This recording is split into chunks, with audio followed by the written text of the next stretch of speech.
7 jours dans la soirée et d'enseignement et d'édification du corps du Christ intitulée L'Église appelée à connaître l'identité du Dieu qui ne change pas.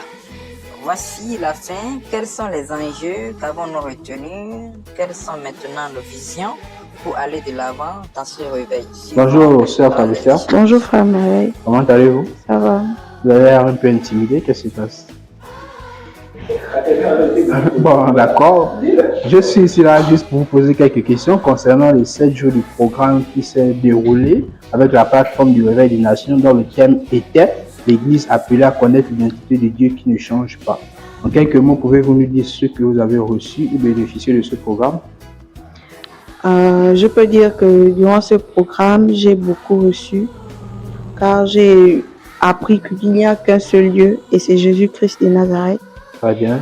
Et il n'y a qu'une seule doctrine que nous devons pratiquer et suivre, la doctrine de Jésus-Christ. La doctrine de Jésus-Christ, encore appelée la doctrine des apôtres, la sainte doctrine. La sainte doctrine, voilà. Très bien.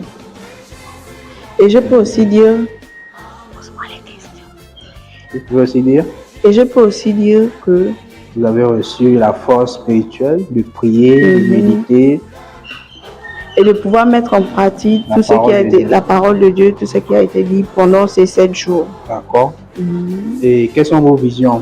Que pensez-vous faire désormais pour Dieu? Selon votre emploi du temps, si dans votre semaine, vous avez 7 jours dans une semaine, moi, quel est votre planning maintenant, désormais pour Dieu? Selon moi, mon planning, après avoir reçu tout ça, je ne veux pas garder ça pour moi seul. D'accord. Je vais plus passer le temps à méditer et à plus dans l'édification et chercher à aller vers le leader comme ça pour plus d'édification. Vous ne comptez pas le partager avec d'autres personnes? Partager aussi. D'accord. C'est-à-dire vous allez commencer à prêcher. Je ne veux pas le garder pour moi seul. Je veux que ça explose. En vous et ça éclaire d'autres personnes. Voilà. Vous allez prêcher? Oui, oui. Vous allez gagner des âmes? Je veux être la lumière des nations. D'accord, merci. Que Dieu vous bénisse. Amen. Bonjour, sœur Fébé. Bonjour, frère Junior. Comment allez-vous? Je vais bien par la grâce de Dieu. Aujourd'hui, c'est la fin du programme de 7 jours concernant la soirée d'enseignement et d'édification. Oui. Pouvez-vous nous dire ce que vous avez reçu durant ces 7 jours? Pendant les 7 jours, j'ai reçu beaucoup de choses. D'accord. Et ça me donne aussi beaucoup de réflexion. Parce que il y a les choses que j'ai écoutées et ça m'a fait beaucoup du bien. Parce que il y a les messages qui sont sortis que je n'ai jamais entendus. Et dans ma vie, je vais dire même. Donc c'est un mystère et qui m'a fait du bien et qui m'a aussi fait grandir à partir d'aujourd'hui. Parce que j'ai écouté qu'il y a 3 sortes de doctrines. Il y a la doctrine de Dieu, la doctrine de Satan et la doctrine des démons. Donc, partout dans les églises que j'ai passées, je n'ai jamais entendu ce genre de message et je ne savais même pas qu'il y a 3 doctrines. Et la vraie doctrine, c'est en Jésus-Christ, en Christ.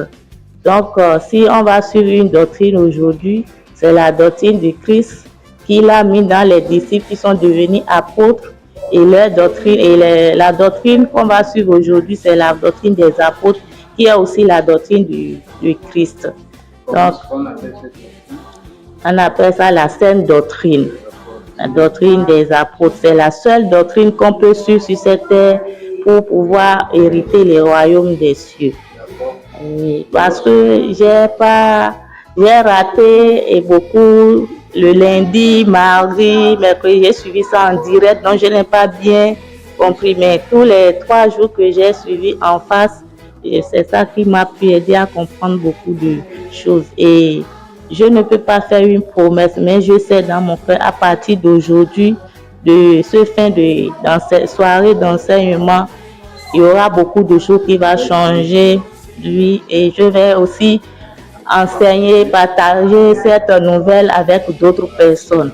parce que là, mon cœur me juge. Donc, parce qu'il y a beaucoup de gens qui sont partis devant moi, qui ne connaissent pas cette vérité, et je peux dire, ils sont dans les séjours de mort.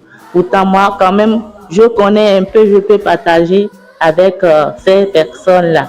Mais dommage, je n'ai pas pu. Donc, j'ai eu conscience gênée. Donc, que Dieu nous aide.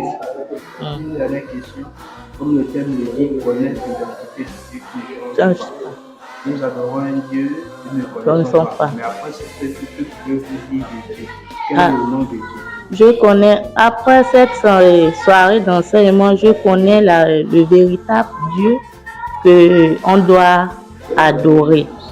Oui, c'est lui qui est le Dieu qui ne change jamais. C'est par lui seul qu'on peut passer pour hériter le royaume des cieux. Son nom c'est Jésus-Christ, le Dieu. Il est un, oui. Il est le seul. Il n'est pas Dieu, il n'est pas trois, il n'est pas Trinité, ni quatre. Il est le seul Dieu qu'on peut suivre pour hériter le royaume des cieux. Amen.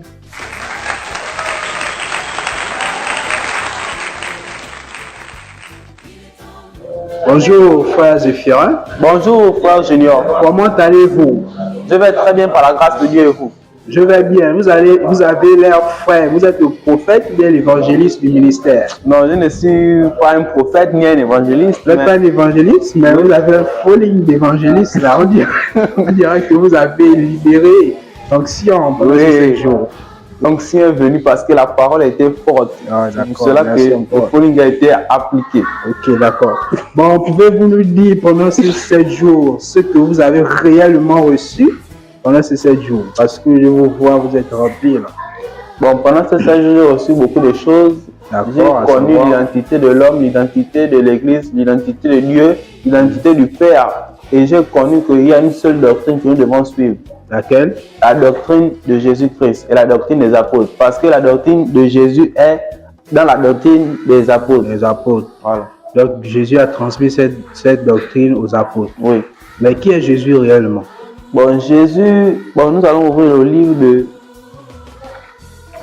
1 Jean, chapitre 5, le verset 20 qui dit: nous savons aussi que le Fils de Dieu est venu et qui nous a donné l'intelligence pour connaître le véritable. Qui est le véritable? Le véritable est Jésus-Christ. En son nom, Jésus-Christ. C'est lui le Dieu véritable. D'accord. Donc nous devons connaître que le Dieu véritable, c'est Jésus, parce que lui-même il a dit dans sa parole que Jésus est le Dieu véritable. Donc Jésus est le seul Dieu qui nous devons adorer. Oui, c'est lui le seul Dieu qui nous devons adorer. Il n'y a pas 3 personnes au ciel. Il n'y a pas 3 personnes. Bien sûr. Oui. Pourquoi nous le Père, le Fils et le Saint-Esprit?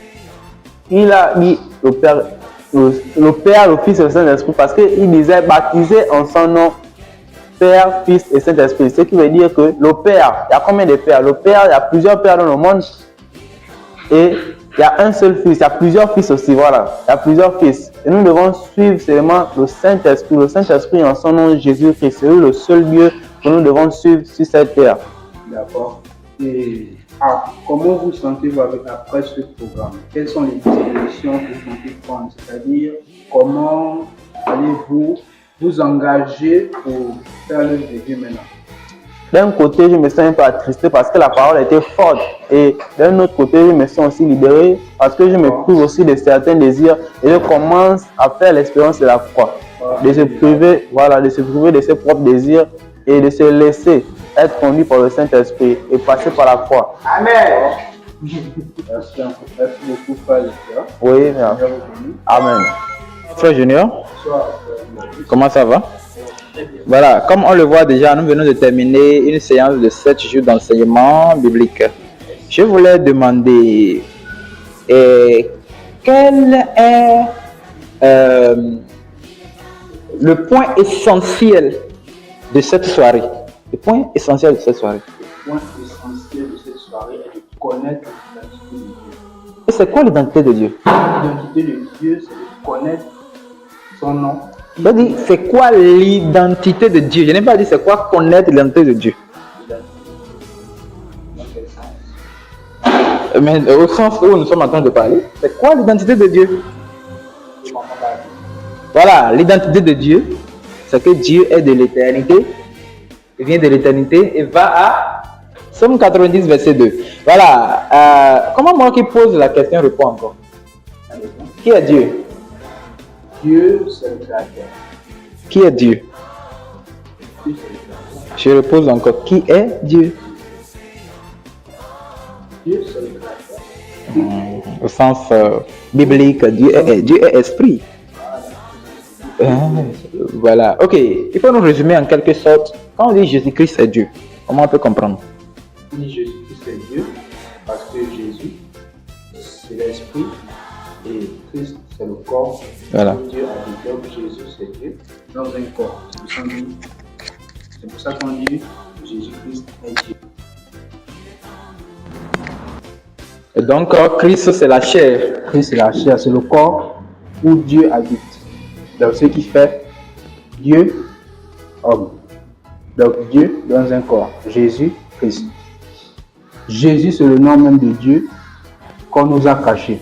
D'accord. De nombreuses personnes adorent un Dieu qu'ils ne connaissent pas. Ok. On dit, pour ne pas trop parler, et comment expliquer, comment dire à quelqu'un que la Trinité ne vient pas de Dieu? Quelles sont les preuves pour lui montrer que la Trinité ne vient pas de Dieu? Il faut dire que pour voir quelqu'un que Dieu n'est pas Père, Fils. Dieu n'est pas Dieu le Père, Dieu le Fils, Dieu le Saint-Esprit.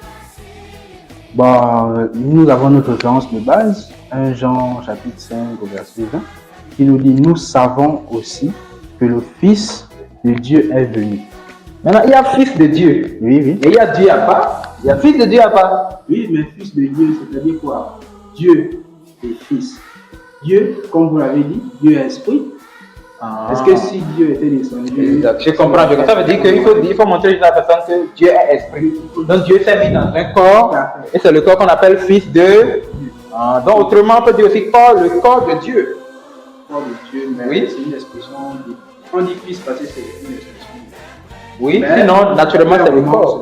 C'est le corps. Voilà. Est-ce qu'on peut dire que c'est Jésus-Christ qui s'est manifesté dans le jardin d'Éden? Qui s'est manifesté dans le jardin d'Éden, qui a créé Adam et Ève. Oui. Oui, on peut le dire. D'accord. Et pour terminer, que pouvons-nous dire au sujet de la nouvelle naissance? C'est quoi être né de nouveau? Être né de nouveau, d'abord, c'est un processus. C'est un processus. Naître de nouveau, bon, je vais aller directement. Celui qui veut naître de nouveau doit d'abord savoir qu'il a une ancienne nature. Il doit d'abord savoir qu'il est né d'abord dans une ancienne nature. On dit naître de nouveau. Donc la personne était déjà née, mais comment? La personne était née dans le péché en Adam. Maintenant la personne veut renaître. Où? Il était né en Adam, il veut renaître maintenant en Christ. Comment renaître en Christ? En passant par la croix. Parce que c'est à la croix qu'on reçoit la vie. Parce que c'est en passant par la croix que nous faisons tuer cette nature d'Adam qui est en nous. Et nous commençons à vivre selon Dieu maintenant. Et si nous commençons à vivre selon Dieu, nous allons recevoir maintenant son esprit. Mais c'est par sa parole que nous allons recevoir la plénitude de son esprit. Plus nous méditons la parole de Dieu, plus nous sommes remplis de l'esprit de Dieu. D'accord. Et maintenant, on a entendu parler de la saine doctrine. Qu'est-ce que la saine doctrine? Vous posez beaucoup de questions, mais bon, la saine doctrine, comme on le dit, la saine, vous entendez saine doctrine. Donc il y a doctrine et il y a saine. Si on enlève le mot saint, ça reste doctrine. Donc ça veut dire qu'il y a des doctrines qui ne sont pas saintes. D'accord. Nous avons entendu pendant le programme qu'il y a 3 types de doctrines. Doctrine de Dieu, doctrine des démons, qui est Satan, doctrine des hommes. Des hommes aujourd'hui qui prétendent dans notre famille, on ne fait pas telle chose. Si un d'eux, on doit s'habiller en noir, ça c'est la doctrine des hommes. Qui est aussi en quelque sorte liée avec la doctrine des démons. Maintenant, il y a la doctrine de Dieu. C'est cette doctrine qu'on appelle la sainte doctrine. La sainte doctrine n'existait pas dans l'Ancien Testament parce que personne n'obéissait à ça. Mais c'est lorsque Christ, le Dieu dans un corps, est arrivé qu'il a transmis. C'est merveilleux. Il a transmis cette... je veux monter en puissance. Il a transmis... vous êtes en train de vouloir réveiller quelque chose. Il a transmis cette doctrine. Dieu Jésus dans un corps, il a transmis des préceptes. on peut dire une loi, en tout cas des commandements. Il a incarné ça dans les apôtres. Dans les apôtres, voilà. Maintenant, vu que lui, il était venu pour une mission, il a donné ça aux apôtres. Il a dit, moi je pars, continuez l'œuvre. C'est-à-dire ce que je vous ai donné, donnez ça aussi aux autres. Mais cette loi vient du ciel. Ce sont des préceptes qui obéissent carrément à Dieu. Et cette précepte-là décourage la nature adamique, la nature de la chair. Si nous ne pouvons pas obéir à ces préceptes étant encore dans la chair, parce que la chair va se sentir touchée, découragée. Voilà. Donc ce sont des préceptes saints. C'est pourquoi nous disons saint doctrine. Donc ce sont des préceptes, des commandements que Jésus lui-même a transmis aux apôtres et que les apôtres nous ont transmis. Donc aujourd'hui, si une église ou un chrétien n'est pas basé sur la sainte doctrine, il n'ira pas au ciel parce qu'il n'est pas basé sur Jésus. C'est clair. Il n'est pas basé sur Jésus. La sainte doctrine ou rien. La sainte doctrine ou rien. D'accord, d'accord. Maintenant, après ce programme, on a parlé sur le réveil. Bon, quelles sont vos motivations, voilà, après ce programme de 7 jours? Mes motivations après ce programme de 7 jours, les voici. La première, c'est que je me sens plein, rempli d'une parole vivante, capable d'édifier, capable de changer. Lorsque j'ai écouté ce message, je me rends compte que le diable est méchant, très méchant, qu'il s'en fout. Il est prêt à emporter le monde entier dans les ténèbres. Mais maintenant, le Seigneur m'a distingué. Je ne sais pas pourquoi. Il y a un chant qui dit « Jésus m'aime, je ne sais pas pourquoi ». Je ne sais pas pourquoi Dieu a permis que je connaisse ça. Mais c'est blessant. Et après avoir écouté cela, je demande au Seigneur la force pour aller sauver mes frères et mes sœurs qui sont perdus. Parce que si je ne les annonce pas cette vérité, le Seigneur va me demander compte. Je t'ai donné des vérités profondes que même des archibishops, des prophètes ne connaissent pas. Mais toi et moi qui n'ai rien, je t'ai donné ça, qu'est-ce que tu as fait avec? Ce n'est pas par ma force. Je sens une obligation en moi. Que je le veuille ou non, je dois sortir. Que je le veuille ou non, je dois parler à un frère, à une sœur. Que Jésus-Christ est le Dieu. C'est ce que je dois dire. Bien, merci beaucoup. Merci beaucoup. On peut dire à tout à l'heure. D'accord. Bonjour frère Jean-Baptiste. Bonjour frère Junior. Comment allez-vous? Je vais comme je dois aller. Vous m'avez l'air un peu fatigué. On dirait. Bon, je vois que vous avez tenu un programme de 7 jours dont le thème était l'Église appelée à connaître l'identité du Dieu qui ne change pas. Certainement, vous avez été au prédicateur, mais pouvez-vous nous dire en quelques mots ce que vous avez reçu pendant ce programme? Bon, pendant ce programme, je peux dire que je n'ai pas changé de langage. J'ai compris que le diable est jaloux de nous. D'accord. Il est vraiment jaloux et c'est à cause de sa jalousie qu'il fait toutes ces grimaces-là. Sinon, comment Dieu a créé les hommes et lui recrée encore les hommes? Il a recréé les hommes. Et les hommes sont devenus non créés. Ah, c'est ça. C'est ce que j'ai reçu. Et j'ai compris aussi l'utilité de l'identité. Si quelqu'un n'a pas la carte d'identité céleste, il n'est pas un citoyen du ciel. Et d'accord, vous avez parlé de la jalousie du diable. Mais pourquoi le diable est-il jaloux de lui? Il est jaloux. Le diable est jaloux. Le diable est malade. Il est jaloux parce que la place là où on l'avait chassé du ciel là, Dieu voulait remplacer l'homme à sa place. Il dit, Dieu, mais comment toi tu peux créer quelqu'un dans ce joli jardin là? Ah bon? Il voulait d'ailleurs faire. Bon, il voit qu'il voulait faire peur à Ève. Il est passé par le serpent. Ève n'avait pas peur. Après, il vient. Il terrifie la parole. C'est là, elle va mentir rapidement. Et les problèmes ont commencé. Donc, le diable est jaloux. Donc, cette jalousie-là, c'est un défi. Nous sommes le défi entre diable et Dieu. Dieu veut maintenant. C'est à l'homme de décider de rester auprès de Dieu ou de rester auprès du diable. Donc, Dieu compte sur nous pour ne pas le décourager. D'accord. Et quel conseil pouvez-vous donner à toutes les personnes qui ont suivi ce programme? Tous ceux qui ont suivi ce programme doivent savoir qui sont devenus l'église appelée. Et si l'église est appelée, donc il doit participer au mouvement du réveil. C'est-à-dire, s'il connaît l'identité de Dieu, il doit aller montrer au monde que le diable, toi, tu as vraiment corrompu le monde, mais nous faisons partie de cette équipe de Dieu qui est venue pour détruire ce que tu as semé. La Bible dit le Fils de l'homme est venu pour détruire, non? Oui. L'œuvre du diable. Oui. Donc moi, le Fils de l'homme est à moi. Je suis le représentant de Dieu. Je passe quelque part, je trouve le truc du diable. Je détruis ça. J'entre dans tous les vies, je vois que c'est la doctrine du diable. Je contourne, je renverse ça, je bouleverse tout. Je fais de la sorte que la doctrine, la saine doctrine soit imposée. Parce qu'il n'y a pas la saine doctrine dans le monde. C'est le défi qui est venu maintenant. Chaque personne qui a subi ce programme doit savoir qu'il est appelé maintenant à prêcher la saine doctrine. D'accord. Et comment chaque personne peut comprendre, c'est-à-dire comment se lever pour participer à Pour se lever et participer, il faut suivre le leader. Si le leader dit un, il faut dire un avec lui. C'est pas lui qu'on peut comprendre la vision. Et si la personne, jusqu'à ce que la personne même porte la vision, il peut partir sans les divisions. C'est la façon la plus simple pour le faire. D'accord. Merci encore, Frère Jean-Baptiste, pour ces réponses. Je pensais que tu allais demander quel sera le prochain. Désolé.